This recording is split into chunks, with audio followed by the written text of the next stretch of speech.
سلام كبراتن كبرانن بقرا قديم حزو السلام تاي يقرب حجي دما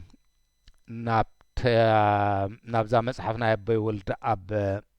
مصيلخو اتا نايلومي مل تحست ادمان تاتبل مل اختي سلامتان معدون مقدم التبليا كمتي زحلف وان الي زنبركو ابتا زحلفت فنوي يفتو إلكا أي تخل أن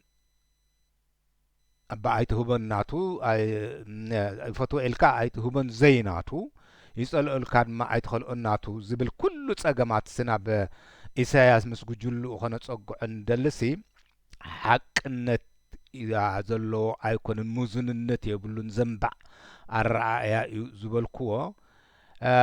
مسوزة تتححزي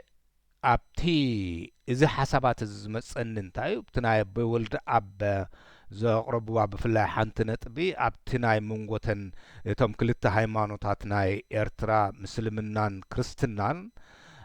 تم مسلمنا سلم تايم زلع لسبم زي توصعو كنصم كموصعت كوينو محابيرنا قدا نناي حبار نقعزلو نحابرلو نسمرلو نابتي كبيد حلاب نابتي كبيد عمام قدلنا زين أتو اندابلو صحفو كاب أشعو الزانت بزي أنا من ذكراتني عن النبي باب حدا قميت أزنبركو نابناي حاو علي إبراهيم محمد علي السن ما هم إذا أمثله موزو نقربوه بمنبارو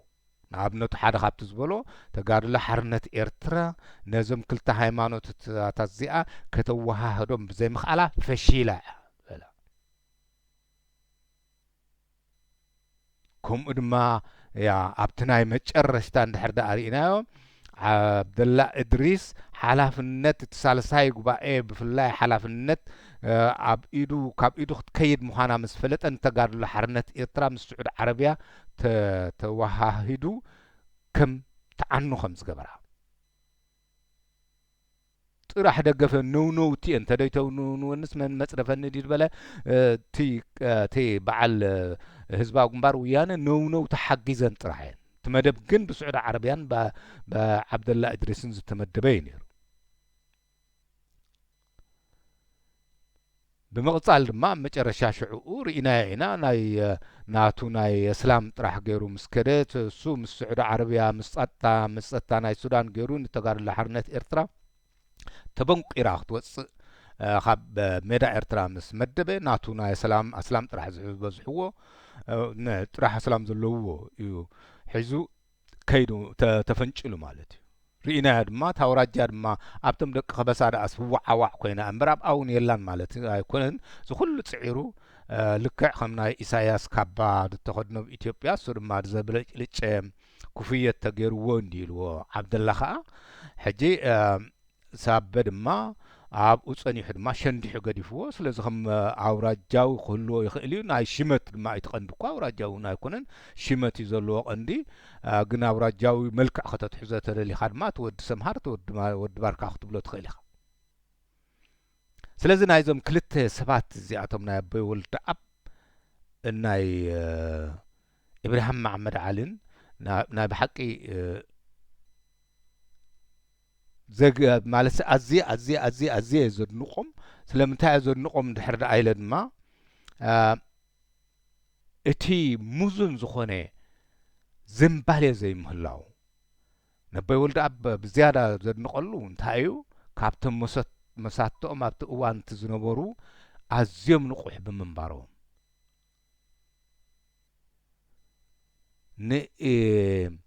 إبراهيم محمد على زيادة زود نقم تايو كاب حدا اسلاماو زخونه حبرتسب وصيس كسع كندزي ناص اب زخونه نتي زمدناتاتو نتي عرباوي اسلاماوي كومو مبزحتو زي فكر انا يبلص يزبل سي كساب كندزي بمزن كريو مخالو كابتي هايمانوتاو اتحساس باس وصيو ناي كتنكفني بالكان زبل بقول ابكم انت غبرون ابنت سنه لبنا ناي كريستنان ناي مسلمنان دحر دارينا ببينيو اتي ስነልቦና ናይ ክርስትና በዚ ተጸፍዑ ኻስ በዚ ሃቦም ዝብል ጸላእትኻ እንተ ፍቀርካ ደኣደይ ኩሉ ሰብ ይኹም ዝገብር ንስኻ ጸላእት ንጸላእ እንታይ ይበልኩ ፈተውትኻ እንተ ፈተኻሲ ወደይቶም ዘይኣመንቲ ስኮም ዝገብሩ ንስኻ ግን ንጸላእትኻ ኣፍቅር ኢየሱስ ክርስቶስ እኮ ምእንቲ ኃጢአተኛታት እዩ ሞይቱ ዝኹሉ ገበን እንዳግበሩ እኳ ዝገብርዎ ኣይፈልጡን እዮም ምሕደጎሎም እዩ ዝብል እንዳበለ ብኸምኡ ዝተኸስኩሶም ዝዓበዮም ኣቦ ይወልዳ እዚ ኢብራሂም መሐመድ ዓሊ ድማ በቃ ምስልምናት ዝበለጸ እዩ በቃ ንዕኡ ዝወዳድሮ የለን እንድሕር ደኣ ዓቕሚ ረኺብካ ድማ ኮታስ ኮሚዩኒቲ ስነልቦና ካብዚ 180 ዲግሪ ክልወጥ ናይ መጨረሻ ኣዝየ ኣነ ዘድንቆ ንሓው ኢብራሂም መሐመድ ዓሊ ኣነ ንገዛእ ርእሰይ ናብ ከምኡ ናይ ብእምነት ዝመጸስ ዓሚቕ እምነት ዝነበርኩ ካብ ሓንቲ ኣማኒት ዝኾነት ቤተ ስድራ ቤት ስለ ዝዓበኹ ከምኡ እየ ነይረ ዋላ ንሜዳ ክኸይድ ከለኹ እውን መጽሓፍ ቅዱስ ሻህር ነይራ ዘላታ ኣዋዲደ ኸይደ ኩሉ ግዜ ድማ በቃ ካብታ መጽሐፍ ቅዱስ ይነብብ ነይረ መብዛሕትኡ ንትናይ ዳዊት እዩ ብየማንካ ብጸጋምካ ተወጊኦም ወይ ከዓ ዝተሰውኡ ምሳኻ ዝነበሩ በቃ ኣብ ጎንኻ ዝነበሩ ክስውኡ ከለዉ ሕጂ ኩሉ ግዜ እንታይ እየ ዘተሓሕዞ ነይረ እግዚኣብሔር ኣምላኽ ከም ዘጽለለለይ እየ ዝሪኦ ነይረ ሕጂ ከምኡ ዶም ረኣኹ ካልእ ሕቶ እዩ ዋላ ኣብዚ ግዜ ንእስነተይ 18 19 ዝነበርኩሉ እዋን በቲ እምነት ዝኣክል ሎሚ ተዝኸውን ዘይ ብኸምኡ ዘይኮነ ዝሪኦስ ምናልባሽ ኣዝዩ ፈታኒ ዝኾነ ናብ ኣዝዩ ፈታኒ ዝኾነ ዝሓለፍኩሉ ብእምነት ሓይሊ ረኺበ እምነት ሓይሊ ይህብ ሕጂ እውን ኣብ ናይ እምነት ዘለኒ ክብሪታት ከምኡ እዩ ግን እቲ ረኣያይ በቃ እቲ ናይ ዓለምን እቲ ናይ መንግስተ ሰማይን ከምቲ ናይ ቀሳር ንቀሳር ናይ ንጉስ ናይ ኣምላኽ ንኣምላኽ ዝበሎ ከምኡ ዝሪኦሉ ደረጃ በፂሐ ሓው ኢብራሂም መሐመድ ዓሊ ድማ ኣብቲ ደረጃ ትበፂሑ ገለ ዘመሳስል ፅቁርብ ኣለኒ ድኾን ዝብለሉ ኣለኒ ግን ሰብ እዩ ዝፈረደካ ስለዚ ነዞም ሰባት እዚኦም ኣነ ብዘይቀል ዓለም ኣዝየ ዘድንቆም እታ ናይ ሓው ኢብራሂም መሐመድ ዓሊ እዛ መጽሓፍ እዚኣ ኣዝዩ ዘመሳስል ኣለዋ ንበብዋ ምክንያቱ ሓንጎልኩም ክሰፍሕ እንተኮይኑ ዛና ኣበይ ወልደ ኣብ ድማ እዚኣ እያ ንበብዋ ኣንቱም ክትመሃሩ እትደልዩ ሓሳብኩም እዚ ክገፍሕ እንተኮይኑ እምበር ሕጂ ድሓን ይኣኽለኒ ናብቲ ስታይ ክኣቱ ናይ ኣበይ ወልደ ኣብ ዘመሳስል እንተልይዋ ድማ ክንርኢ ናብዚ ምስቲ ናይ ሓው ኢብራሂም መሐመድ ዓሊ መልእኽቲ ሰላምታን ምዕዶን መቕድም ኢሎም እዛ መልእኽቲ ሰላምታን ምዕዶን እዚኣ ቅድሚ ሓደ ዓመት ተቐሪባ ዝጸንሐት ክንሳ ብሓያሎ ጸገም ምኽንያት ዝኣክል ናብ ኣሕዋትና ደቂ ኤርትራ ከይለኣኽናያ ክሳዕ ሎሚ ብምጽናሕና ጓሂና ንገልጽ ግናኸ በቲ ሓደ ወገን ከዓ ከመዮ ብምስላ ዝብልዎ እንካብ ኣይመፀን ዝብሉኻስ ደንጉዩ መጺኡ ክብሉኻ ይሓይሽ እዩ እሞ ሎሚ ንኽንልእካ ስለ ዝኸኣልና ሓጐስና ካብ ልክዕ ዝሓለፈ ኮይኑ ይርከብ ቅድሚ ሓደ ዓመት እተጻሕፈት መልእኽቲ ኸይኣረምና ወይስ ከይለወጥና ሎሚ ኸነውፅኣ ኣይምተገብአን ቅድሚ ዓመት ዝጸሓፍናያስ ከይኣረምና ከምታ ዘላታ ኸነውፅኣ ኣይምተገብአን ግናኸ እቲ ትጽሓፍ ከላ ቅድሚ ሓደ ዓመት ዝነበረ ኩነታት ከምቲ ዝነበሮ ስለ ዘሎስ ከምታ ዝነበረታ ኸነውፅኣ ዘድልን ዝጠቅምን ኮይኑ ተራእየና ሕጂ እንታይ ኣብዚኣ ክንመሃር ዘለና ቅድሚ ዓመት ዝነበረ ዝጸሓፍዋስ እቲ ኩነታት ክሳብ ድሕሪ ዓመት እውን ኣይተቐየረን እቲ ኩነታትና ድማ ባና ድማ ብፍላይ ኣብዚ ሕብረተሰባዊ ሃይማኖታዊ ይኹን ኣውራጃዊ ከመይ ዝብል ዘለኹ ለዘበ እንተዘይተቐይሩ ክቕይሮ ኢልካ ብተበግሶ እንተዘይወሲድካሉ ብምሉእ ልብኻ ኣብ ኣእኻ ኾለል ክትብል ትነብር ከምታ ኣብ መኸዳ ዝኸይድ ብዕራይ كما تحققها هذه كن معمد زنبرسي تلويطو سنة تصحف دما خنلوطو يزغبانا نيرو ግን ትኹነታት ከምታ ናይ معمد زنبرت يا زلا ተማሃር አንታ ዝተረድኡን ዝተወድኡን ትብል ዘለኻ ዓቕሚ ዘለካ ናይ ፊዚካል ዓቕሚ ማለት እዩ ናይ እንታይ ይባሃል ናይ ሓይሊ ስለዚ እምበኣር ከምኣ ካብዚኣ ክትላቐቕ ክትክእል ኣለካ ቅድሚ ዓመት ከምኣ ነይራ ሎሚ ድማ ድሕሪ ዓመት ድማ ከምኣ ኢላ ድሕሪ ድመፅእ ዓመት እውን ከምኣ ኮይና ጠጠው ክትብል ትኽእል እያ ከምኣ ኢኻ ኣደላ ክሳብ ሕጂ ናይ ኣውራጃ ትኹን ናይ ሃይማኖት ትኹን ዝተፈትሐት ነገር የላ መሰረት ዕዮን ዕላማን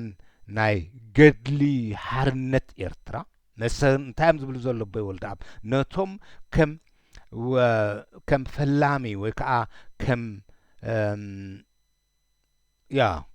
ከም ፈላሚ ናይ ሰውራ ክረኣዩ ዶ ይኽእሉ ዝብል ምስ ፈለምቲ ግን ቅድሚኦም ዝስራዕ ፈላሚ ግን የለን ባህላ ያነ እንታይ እዮም ዝብሉ ዘሎ ብትእዋንቲ ብመሰረት ዕዮና ኣብ ዝሓለፈውን ርኢና ኢና መሰረት ዕዮን ዕላማን ናይ ገድሊ ሓርነት ኤርትራ ስለዚ እዚ ኩሉ ዝገብርዎ ዘለዉ ንገድሊ ንሓርነት ኤርትራ እዩ ስለዚ ኣብቲ እዋን እቲ ዝነበረ ቅድሚ ኣብቲ መጀመርታ 4 ጀሚሮም ዝተጋደሉ ሰብኣይ እንድሕር ደኣልዮም ድሓ ንሪኦ ኣነ ግን ክሳብ ሕጂ ዝሪኦ ዘለኹ ብውሕዱ ቅድሚኦም ዝስራዕ ናይ ገድሊ የለን እቶም ምስቶም ቀዳሞት እዮም ብውሕዱ ከምኡ ክብል ወይስ ማሕበር ሸውዓተ ሓደ ነባሪ ዝኾነ ዘይልወጥ ዕላማ እዩ ንሱ ድማ ስምረት ወይስ ሓድነት ሕጂ ስምረት ወይስ ሓድነት ደቂ ኤርትራ እዩ እንታይ ኢሉ ኢብራሂም መሐመድ ዓሊ ተጋድሎ ሓርነት ኤርትራ ኣብቲ ስምረት ናይቶም ክልተ ኣቕዋም ሃይማኖት ሂደ ክብሎ ሃይማኖታት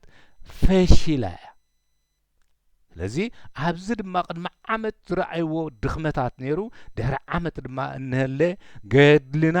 ስምረት ወይስ ሓድነት ደቂ ኤርትራ እዩ እብሉ ኣለዉ ቦይ ወልዳብ ብዘይካ ስምረትን ሓድነትን ደቂ ኤርትራ ሓርነት ክትወፅእ ንስማዓያ ኣብዚኣ ብዘይ ስምረትን ሓድነትን ደቂ ኤርትራ ሓርነት ክትወፅእ ብሓርነት ከዓ ክትነብር ዘይትኽእል ስለ ዝኾነት እናደጋግምና ወርትግ ብዛዕባ ስምረትን ሓድነትን ደቂ ኤርትራ ንዛረብ ኣለና ንወርትግ ንኸምዚ ንጋደል ኣለና ማለት እዩ እቲ ዘረባ ገድሊ እዩ ካድር እወ እዚ ሎሚ ጀጋኑ ኣሕዋትና ኣብ ኣኽራንን ሃገርና ዝግበር ዘሎ እወ እዚ ሎሚ ብጀጋኑ ኣሕዋትና ኣብ ኣኽራን ሃገርና ዝግበር ዘሎ ናይ ወፃእን ሓርነትን ውግእ ሙሉእ ዓወት ክረክብ ዝኽእል ብመሰረት ብሓድነት ቅሬታ ብስምረትን ሓድነትን ደቂ ኤርትራ ምዃኑ ንኣምን ስለ ዝኾናስ ብዛዕባ ስምረትን ሓድነትን ደቂ ኤርትራ እንዳደጋግምና ወርትግ ንዛረብ ኣለና መሐመድ ዓሊ ድማ ኢብራሂም መሐመድ ዓሊ ድማ ከምኣ ኢሉ ነተጋድሎ ሓርነት ኤርትራ ንህዝቢ ኤርትራ ብዘየገድስ በናይ እንታይ እዩ እስላማዊ ክርስቲያን ማለት ተራዳዲእና ኣለና ብዘየገድስ ፈሺላ ፍሽለታ ድማ ኣብቲ ዓብደላ ዝገበሮ ተራእዩ ዓብደላ ድማ መልሹ ብሳበት ተሸንዲዕ እዩ ከም ሽንፍላይ ትምፍላይና ንሱ ካብ ደቂ ኸበሳ ካብ ክርስቲያን ከምቲ ዝበሎ እቶም ክርስቲያንሲ ብውሽጦምሲ ምስ ህዝባዊ ኩምባርዮም እንዳበለ ሕሱር ዝኾነ ክስ ቅሪቡ እንዲ ዝብሎ ሓዊ ኢብራሂም መሐመድ ዓሊ ሕጂ ኣብ ውሽጢ ፀኒሑ ድማ ሳበ ድማ ሸንዲሑ ገዲፍዎ ከምቲ ቅድም ቅድሚኡ ዝበሎ ኣብቲ ናይ ሃገራት ዓረብ ምስ ገረሲ ብጫማ ዘይብሉ ሳብ ዶብ ምስ ብፀቱ ደርቢዎ እንዲ ዝብሎ ከምኡ እዮም ዝጣላለሙ እቶም መራሕትና ኢሳያስ ድማ ነዞም ጉጅለ 5 ዶ 15 ዶ በዓል ብትወደድ ድማ ከመይ ጠሊምዎ ኣብ ኩሉ እዩ ዘሎ እቶም ኤሊት ስለዚ ንሕና ኢና ክንነቅሕ ዘለና እምበርሳቶም ባህሪኦም ከምኡ ንኸምኦም ዝኾኑ ባህርታት ኢና ዘረባ ኣጣዕም እንተበሎሲ ክኢላታት መሲልና በቃ ኣውራ ግን ታስምዒት ኢኻ ኣውራጃ ዶ ሃይማኖት ዶ ካብዚኣ ንላቀቅ ብሉና ኣለዉ በዓል ኣበይ ወልደ ኣብ ኢብራሂም መሐመድ ዓሊ ከም ኣብሉና ኣሎ ንላቀቅ ካብኣ ብጽሑፎም ገይሮም ናይ ብሓቂ ክምስገኑ ዘለዎም እዮም በቲ ናይ በዚ ናይ ሕብረተሰባዊ ዝምድናታት እዞም ክልተ ሰባት እዚኦም ብጸሎትን ብሰላማዊ መንገድን ጥራይ እዮም ንኤርትራ ሓርነት ከውጽዋ ዝደልዩ ዘለዉ እስከ እንታይ ኣብሉ ዘለዉ ንስማዓያ ብጸሎትን ብሰላማዊ መንገድን ጥራሕ እዮም ንኤርትራ ሓርነት ከውጽዋ ዝደልዩ ዘለዉ እናበሉ ዝሓሚው መጣቆስቲ መቃናደብቲ መዕገርገርቲ ዝኾኑ ሰባት ኣለዉ ሕጂ እዛ ክስ እዚኣ ድማ ኣብዛ ዘበን እዚኣ ኣላ ገሊኦም ብብረት ጌርና ኢና ንህዝባዊ ግንባር ነውርዶ ገሊኦም ድማ ሕጂ ህዝቢ ኤርትራ ስታይ ክቃተል የብሉን ዝብሉ እዘን ክስ እዚአን ስቆታ ይሰምዐን የብዚ መድያታት ክሳብ ሕጂላ ብውየ እዩ ከዓ እቲ ህይወትና ተዘይነቂሕና እሞ ነቶም ግጭታትና እንተዘይኣለሊና ብምንም ዓይነት ካብታ ዓንከለት ክንወፅእ ኣይንኽእልን ብምንም ስለዚ ንዑድኣ ንምሃሃር ንምዓዓድ ብፍላይ ነዚ ከምዚ ኣገደስቲ መጽሓፍቲ እቶም ኣብ ሜድያ ጸለውቲ ኢና ትበሃሉ ትምህርቲ ከመይ ገይሩ ከም ዝመሃርቲ ህዝቢ ባዕሉ ነቲ ትብሉና ዘለኹም ድማ ክንመዝኖ ክንክእል እምበር እስኻትኩም ከም ዓይንና ኾንኩም ንሕና ድማ ከም ዕውራት ኮይና ጥራሕ ተመራሕቲ ይኣክል ክበሃል ኣለዎ መራሕቲ ተጋድሎ ሓርነት ኤርትራ ርኢናዮም በዓል ዓብደላ ከመይ ገይሮምና በዓል ኢሳያስ ርኢናዮም ከመይ ከም ዝገበሩና ሕጂ ቅድሚ ኩሉ ከምቲ ኣቦታትና ዝብልዎ ካብ እሾኽ ምድሪ ቤት ካብ ሕሱም ጎረቤት ኣድሕነኒ ዝበሃል ቅድሚ ኩሉ እቲ ንሕና እንንቀሳቀሰሉ ዘለና ንሱ ኸነጽሪ ዓቕሚ ኸነጥሪ ኣለና ንዕኡ ኸነጥሪ ዓቕሚ ኸነጥሪ ኣለና ስለዚ እምበኣር እዛ ሕጂ ገሊኦም ብብረት ክንገጥሞ ኣለና ገሊኦም ድማ ብብረት ክንገጥሞ የብልናን ዝብሉ ኣብቲ እዋን እቲ እውን ነይሩ ማለት ከምኡ ኢሎም እዮም ዝኸሱና እዮም ዝብሉ ዘለዉ ኣበይ ወልደ ኣብ እንታይ መልሲ ኾን ክህልዎን ይኽእል ንመልከት ዕላማና ግና ብሉ ኣበይ ወልደ ኣብ ነቲ ክሶም እዮም ዝመስሉ ዘለዉ ክምልሱ ዕላማና ግና ከምቲ ንሳቶም ዘውርይዎ ኣይኮነን ዕላማናስ ብዝኾነ ይኹን መንገዲ ጌርካ ንኤርትራ ሓርነት ምውፃእ እዩ ግናኸ ካብዞም ሰባት እዚኣቶም እንፍለየሉ ሓደ መንገዲ ኣሎ ካብዞም ዝኸሱና ንሱ ድማ እዚ እዩ ንሳቶም ውግእ ደኣ ብዝኾነ ይኹን መንገዲ ይገበር እምበር ናይ ህዝቢ ኤርትራ ስምረት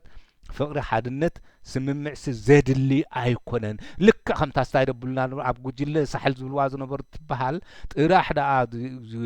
ኢትዮጵያ ትሰዓር እምበር ኣብኡ ኣስመራ ምስከድና ነርክበሉ ኣርኪብሎም ግን እቲ ኣብ ሜዳ ዝገብርዎ ዝነበሩ ጉድ ብዘይፍትሒ ኣብ ኣድማቶም 15 ኣርካናት ዝበሃሉ ብዘይፍትሒ ጉድ ኣርኪባት ኣሎ ኣበይ ወልደ ኣድማ ነነነነ ከምኡ ንብል የብልናን ኣነ ድማ ካብቶም ከምኣ ዝብልዮ ሎሚ ክትእረም ዘለዋ ሎሚ ዳ እምበር ንፅባሕ ትጸንሓላ ምኽንያት የላ ኣብ ሜዳ እውን ከም ኣቕዋምያ ነይራትኒ ኣብ ሜዳ ካብታ ዝብላ ዝነበርኩ ሎሚ ኣብ ኣስመራ ምስ ኣተኹም ስንታይ ክትገብሩና ኢኹም ዳ ኣብ ብሕጂ ከምኡ ዝገበርኩምና ንብለሉ እዋናት ነይሩ እዩ ስለዚ ኣብዚኦም ዝፈላለዩ ዘለዉ ምስ በዓል ኣበይ ወልደ ንሕና ግና ነቲ እቲ ንሓርነት ዝግበር ውግእሲ ኣብ ናይ ህዝቢ ኤርትራ ስምረት ሓድነት ፍቕርን ተመስሪቱ ክምስረት ከሎ እወ ኣብ መንጎ መንካዕ የሚን ፋሉል ሱርያ ኣዲስ ቅድም ስምረት ክግበር ነይሩ እብሉ ኣለዉ ቅድም ሕጂ ድማ ኣብዚ ምፍንጫላት ዘሎ ድማ ቅድም ንሱ ስምረት ክግበር ፈጺሙ ናብ ግጭት ድማ ዘይምርሕ ምውድዳብ ኣውራጃ ዓሌት ሃይማኖት ዘይብሉ ምውድዳብ ክፍጠር ክከኣል ኣሎ ካብኡ ተረፈ ግን ሓደ ውራጃሲ ኣብ ዓድኻ እንዳቦኻ ተባሂሉ ወዲ እንዳዲኻ ብኡ እንድሕር ኮይኑ ዝፈል እንድሕር ኮይኑ እዚ ስምረትን ሓርነትን ናጽነትን ደምጽእ ኣይኮነን ታትግበር ቃልሲ ከምተን ኣብተን ሰውራታት ተጋድሎ ሓርነት ኤርትራ እንትኾነት ንሓድሕዳ ተባታቲና ህዝባዊ ግንባር እንትኾነት ድማ ንሓድሕድና ተባታቲና ንህዝቢ ኤርትራ ድማ ጨገይረ ነው ንርእሶም ሙንጨኦም ኮይኖም ንስለ ሓቂ ንዝናብራ በዓል ኢሳያስ እንታይ ናብራ ደሎ እዩ ኣብኣተ ኸቢብካ ባሓር ገጽ ደብልዎ በቲ ኸባቢ ናይ ጸጥታ ደብልዎ ጸላኢና ሸለብ ገለብ እንዳበልካ እምበር ሕጂ እውን ከምኡ ኢና ንብል ዘለና እብሉ ኣለዉ እንታይ እዮም ዝብሉ ዘለዉ ስምረት ቅድም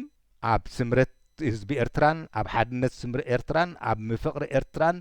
ዝተመስረተ ገድሊ ክኸውን ኣለዎ ኣብኡ ክምስረት ኣለዎ እዮም ዝብሉ ዘለዉ ይወልዳ ሓቂ ኻዚ ብኡ ስለ ዝፈሲ ኣብቲ ስምረት ስለ ዝፈሸለት እያ ተጋድሎ ሓድነት ኤርትራ ፈሺላ ኸ ኢልና እዩ ኢብራሂም ሓዊ ኢብራሂም መሐመድ ዓሊ ሕጂ እውን ከምኡ ኢና ንብል ዘለና ማለት ጸሎት ኮነ ወይስ ቃልሲ ምጉት ኮነ ወይስ ተኽሲ እቲ ንኤርትራ እንገብሮ ግብሪ ኩሉስ መሰረቱን ዕላምኡን እንታይ ክኸውን ኣለዎ ኣብ ምንታይ ዝተመሰረተ ክኸውን ኣለዎ ናይ ህዝቢ ኤርትራ ስምረት ሓድነት ፍቕሪ ምውሃድ ሰላም ክኸውን እዩ ዝግብኦ ኣብቲ ቃልሲ ኣብኡ ከለኻ ነዚ ተደይ መሰሪትካዮ ኣይከውንን ይፈራሲ ልክዕ ከምተን ነዘን ዓርሞሽ ዝነበራ ሰውራታት ዘፍረሰን ከምኡ ኢና ብጥቕሚ ብረብሓ ብትጽቢት ህዝቢ ኤርትራ እንድሕር ዳ ርኢና እዛ ናይ ጉጅለ ሳሕል እውን ፍርስቲ እያ እዋ ፍርስቲ ከምዚ ዝበለ ዕላማ ዘይብሉ ማሕበር ወይ ሰብ ማለትሲ እንታይ ዕላማ ዘይብሉ ክርዳእና ዘሎ ኣብ እቲ ዕላምኡ ናይ ህዝቢ ስምረት ናይ ህዝቢ ሓድነት ናይ ህዝቢ ፍቕሪ ናይ ህዝቢ ምውሃድ ናይ ህዝቢ ሰላም